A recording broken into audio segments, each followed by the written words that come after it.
So this is a spacer. There's lots of different types of spacers. This one's an air chamber. So a spacer needs to be washed at least monthly. In a school environment where you're just using it during the school day, you're probably talking about half-termly. And you want to wash it in a warm, soapy bowl of water with some usual household detergent. Always make sure you read the manufacturer's instructions. But what you want to do is take apart your mouthpiece, take off your bottom port,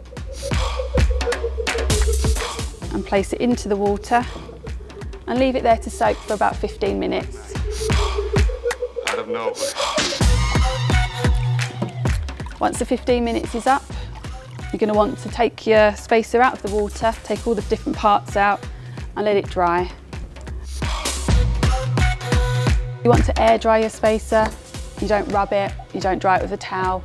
This is so that you don't generate any static in the chamber, so that when you put your medication into the spacer chamber, it doesn't all just stick to the sides and it gets into your lungs where you want it to be. So your spacer needs to be changed about every year, maybe a bit sooner if you find that it's cloudy, scratched or looks quite white, then you want to go to your GP and get a new spacer. When you're at home, your spacer can be stored in the bathroom cupboard, in the kitchen cupboard, wherever works for you.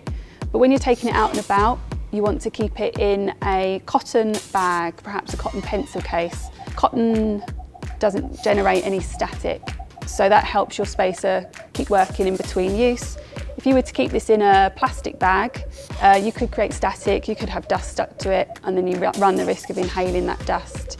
You always want to consult the manufacturer guidelines. There are lots of different spacers, like I said, and the way that you wash them might be slightly different. So always read the instructions that come with your spacer just to make sure you're doing it correctly.